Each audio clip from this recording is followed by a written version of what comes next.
Hello, this is Dr. Jacqueline with DTP-Leadership Group. You've tuned in to Hot Topic Bold Talk, the podcast where we dive into everything that matters today. Join me as we explore the hottest trends and pressing issues with conversations that sizzle and perspectives that heat up. This is Hot Topic Bold Talk, since every chat has something cooking. Let's dive in to today's discussion. Hello, my name is Dr. Jacqueline, and I'm with DTP Leadership Group. And I want to share with you my podcast 92 for a Hot Topic Bold Talk. I've entitled it President's Decisions Matter. They demonstrate how they will lead our country. So I think there's the importance of decision making in political leadership, and I think there are some disturbing things that we see currently, and then there's some that show really brilliant leadership. And I want to talk about that because I think it makes a major difference in who we need to vote for. For years, I've watched how presidents of the United States and other political figures make decisions. We have had excellent examples recently how a political figure determines the greatest contribution to our country in the way they make decisions. These decisions have led to a meaningful change in the political process of the United States. Characteristics of this kind of leader is they think of their country first rather than their ego or their political ambitions. They can talk with trusted colleagues and family members to process through their thoughts and feelings, and then this leads them to make the decision that is best. Through that process of receiving suggestions, they are accepting that their individual contributions are significant. However, opening up to a team of people helps them to clarify and determine the next right action to take. These leaders have a character that matters, and they live by principles that speak to their authenticity and integrity. They create a platform for ideas, actions that need to be taken. And when they choose people to support, they know the quality of their knowledge, experience, and the understanding of service to our nation. They support the Constitution of the United States, believe in our democracy, and will do no harm to our nation. These are the individuals that you and I can trust to lead our nation and to support all of the citizens of the United States. Now we have the other kind of person that has arrived in the political world that never takes responsibility for their behaviors, uses techniques to manipulate and focus on issues they care nothing about. However, it may get some supporters to get them elected. They do not run for a position in our country to support the diversified country we live in, but they're doing it to feed their ego, prevent themselves from having consequences for their behavior, and glorifying ideas and beliefs that they have never shown value for, since you do not see behavior that matches their words. They identify a specific lists of topics that people fear will happen, and then feed the fear to gain these people's support to lead their cult-like organization. Their decisions are vacant of emotionally connecting to what they are doing, and they certainly do not consider the impact their decisions will have on all Americans, not just their chosen few. The decisions they make show the shallow, limited knowledge and experience, and no organized process, which leads them to poor choices. Their lies, hateful remarks, and other behavior show who they are. Project 2025 is a paper that was written by a well-known conservative think tank. It was adopted with little thought by Trump or his party. These are the people we cannot trust to lead our country. Now, I want to show you how the prioritizing country over ambition that Joe Biden did is a really example of exemplary leadership. And there are many forms of media that have covered this person. And I will use an excellent example for the first leader I described, which is, of course, Joe Biden. Time magazines, in an article on July 24th at 10 p.m., really gave an excellent description, and it was entitled President Joe Biden Reflects on Presidency and Explains Decision to Pass the Torch. As we all know, he had discussions with people about him in taking this action, which included friends and colleagues that have known him for years, as well as his family. Here are the comments in this article and what President Biden has said to us. I revere this office, but I love my country more, the President said of his decision to drop out of the race, as his wife, Jill Biden, and several family members watched from inside the room. It's been the honor of my lifetime to serve as your president, but in the events of democracy, which is at stake, I think it is more important than any title. I believe my record as president, my leadership in the world, my vision for America's future all merited a second term, he continued. But nothing can come in the way of saving our democracy, and that includes personal ambition. The best way forward is to pass the torch to a new generation. That is the best way to unite our nation. There's a time and place for long years of experience in public life, he said. There's also a time and place for new voices, fresh voices, yes, younger voices. And that time and place is now. He praised Harris, urged voters to pick her over Trump in the November election, describing his 59-year-old vice president as experienced, tough, and capable, and declaring that democracy is at risk. President Biden had more comments, and you may have seen his speech, or you can read more of it since it's available to all of us in many different ways. Now, I want to talk about a nation that has rallied, particularly around Kamala Harris and the power of the united support that she's getting.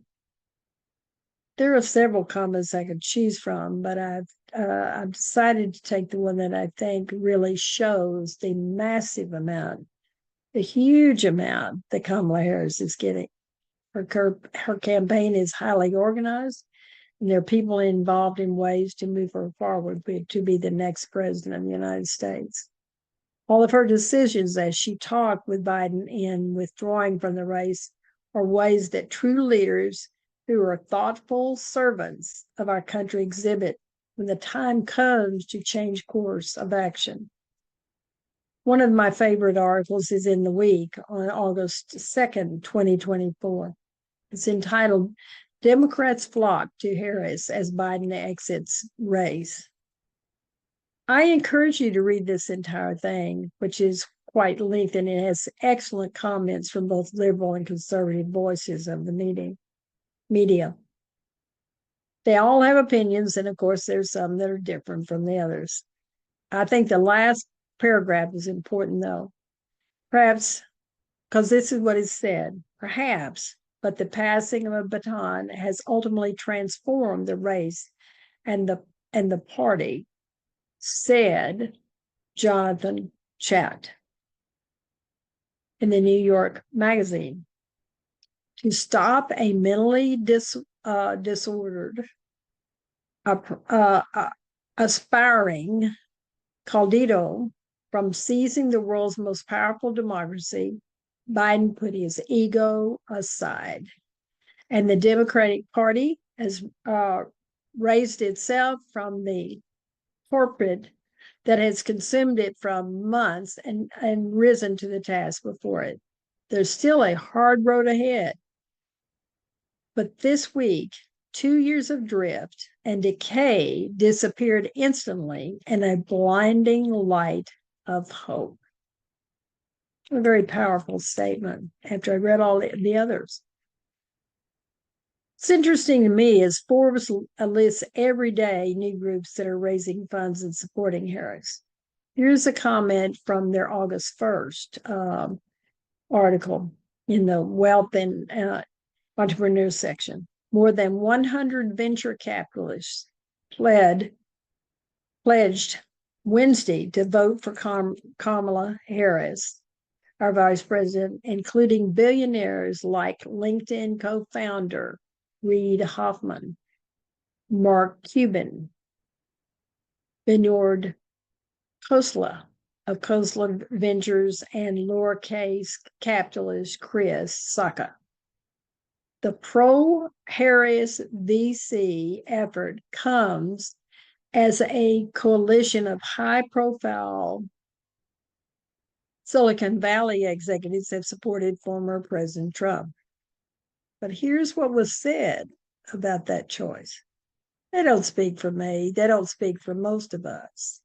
Leslie Feinberg, founder of the firm Ram and Walker, and an organizer of VCs for Kamala, told the New York Times.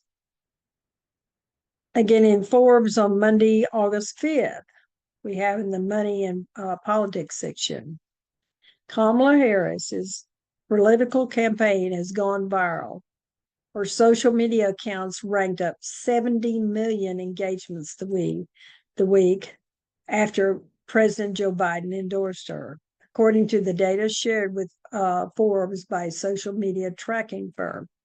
Campaign plans to lean on influencers to keep the momentum going and reach younger voters.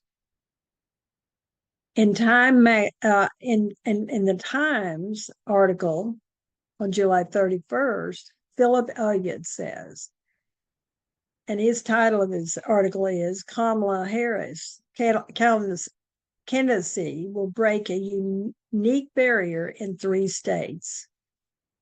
This is only one of many articles that talk about her impact down the ticket to other Democrats running for political office.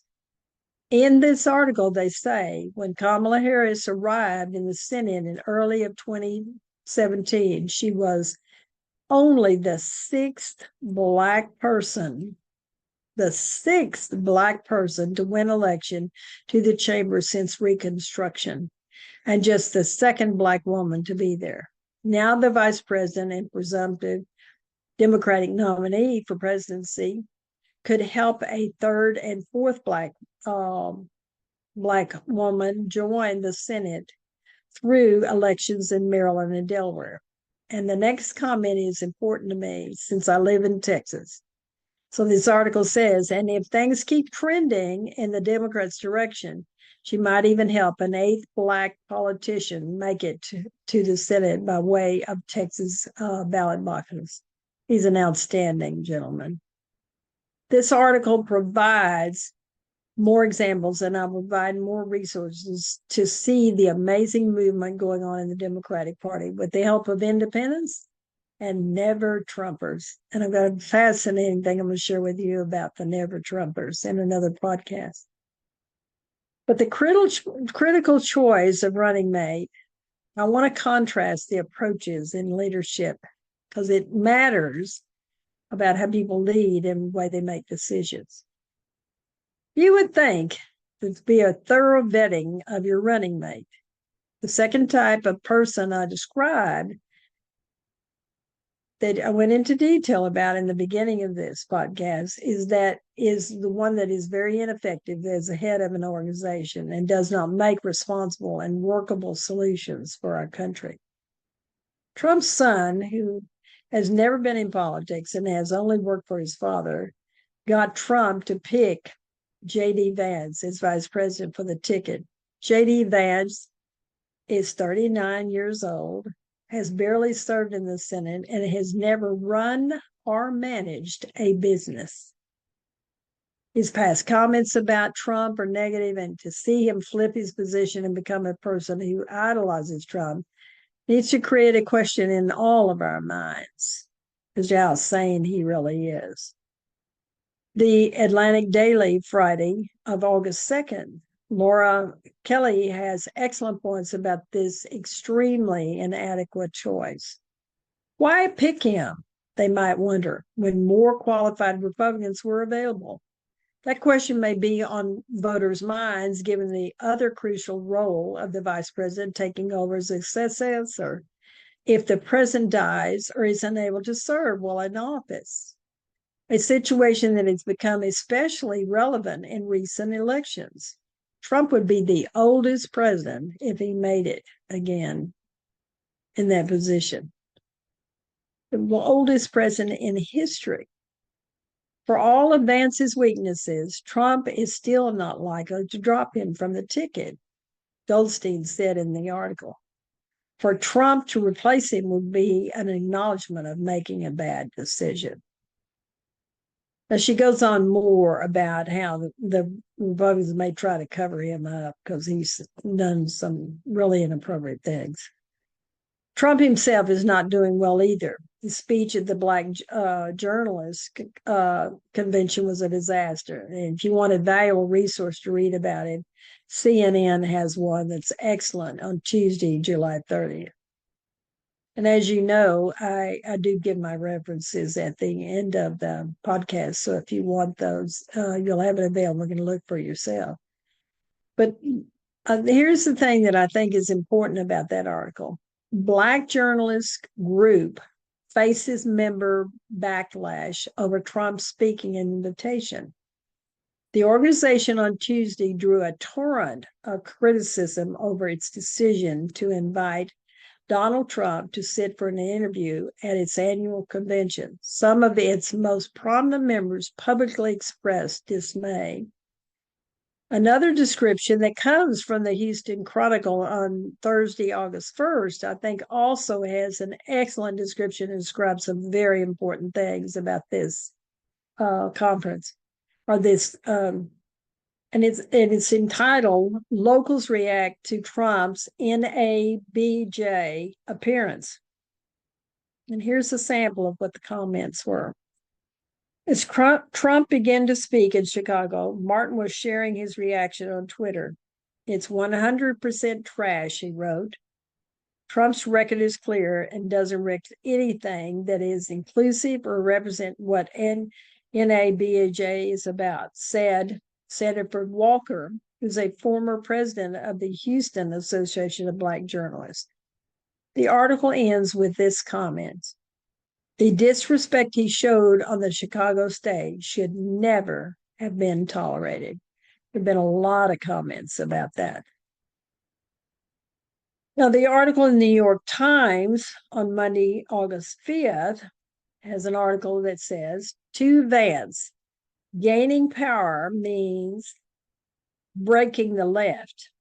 Trump's pick is blunt on wanting to rip up norms and test Constitution's limits. If you want more facts, you can read the article. However, the end of this article sums it up. In a way, it's like Trump chose Stephen Bannon to be his running mate. Now, I believe Tom Walls describes Vance the best. He is weird, is what he said. And of course, that's been picked up a lot. In a CNN article updated on Monday, July 29th, Kamala Harris's plan as a running mate was to brush past J.D. Vance as nothing but a rubber stamp for Donald Trump. And that's exactly what he is. Vance's elevation, despite his relative lack of government experience, is giving Harris a good new opportunity to go after Trump. They are excellent descriptions of Tim Walls, so I'm going to include more as I go along with my podcast. So I'm choosing one this time, though, with my Agar, since her article has the greatest amount of detail that is covered in other articles, but she simplifies it. She is with the coalition for Joe Biden. This will show what Kamala Harris does with decisions that are especially important to the United States. Shows how she'll be president. Today, Vice President Kamala Harris announces her selection of Minnesota Governor Tim Walz as her running mate in the 2024 presidential election. Together, Vice President Harris and Governor Walz will fight for a future that strengthens our democracy, protects reproductive freedom, and ensures every person has the opportunity to not just get by, but to get ahead. Vice President Harris and Governor Walz have spent their careers fighting for working families across the country. As a prosecutor, attorney general, senator, and Vice President Harris has taken on big banks, led the fight for reproductive freedom, and stood with an alliance against Putin's aggression. Governor Walz is a champion for working families, a retired Army National Guardsman, a former high school teacher and football coach, member of Congress, and two-term governor, where he cuts taxes for working families and lowered the cost of insulin and protected women's rights to choose. I'll give you a lot more about that. He's amazing what he did as governor. Vice President Harris wrote, "I'm proud to announce that I've asked Governor Tim Walz to be my running mate. One of the things that stood out to me about Tim is how his convictions on fighting for middle-class families ran deep. It's personal. As a governor, a teacher, a coach, and a veteran, he's delivered for working families like his own. We're going to build a great partnership. We started out as underdogs, but I believe today we can win this election." And it certainly is changing. The polls are changing for Harris and Walz. From now until Election Day, Vice President Harris and Governor Walz will continue to crisscross the country to outline the choice between two very different visions for the future. Vice President Harris and Governor Walz are running to move the country forward, not backward, or Donald Trump and J.D. Vance are running to enact their extreme and dangerous Project 2025 agenda that will roll back America's rights, all of our rights and freedom, hurt the middle class, because some of Trump's economic policies that he thinks are appropriate or would destroy the middle class, and has threatened our democracy. So I look forward to giving you more about Kamala Harris and also Governor Walz. The reasons I do these podcasts is to provide as much information as possible for each of you that takes the time to listen to my podcasts. Because people that are educated and made an effort to read and look at things, they are the ones that will protect our democracy. Choosing leaders who value integrity and democracy is the way I want to end this. The way a president or any political leader makes decisions is crucial in shaping the future of our country. Leaders like Joe Biden, who prioritize the nation over personal ambition and engage in thoughtful, inclusive decision-making processes, exemplify responsible leadership. Biden's decision to pass the torch to Kamala Harris reflects his commitment to democracy and the well-being of the United States. In contrast, figures like Trump, who prioritize ego and manipulation, demonstrate the dangers of irresponsible leadership. So as we move forward, it's imperative that we support leaders who exhibit integrity, authenticity, and a genuine commitment to serving all citizens. The overwhelming support for Kamala Harris and her choice of Tim Walz as a running mate shows that Americans themselves value leaders who fight for democracy and the rights of all people. Our future depends on electing individuals who will make responsible, thoughtful decisions that benefit the entire nation. Let us continue to be vigilant and informed, ensuring that our leaders are those we can trust to guide us with wisdom and integrity. Thank you so much for listening to me.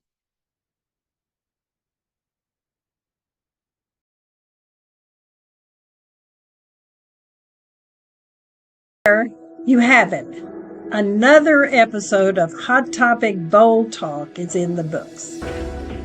We journey through today's discussion, uncovering diverse perspectives and shedding light on a very critical matter. A massive thanks to all of you that are my listeners. I really appreciate you, and I'm so glad you're a part of this adventure.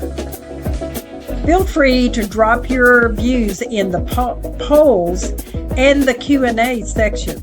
It's really important for me to hear from you and know how you feel or what you think about my podcast.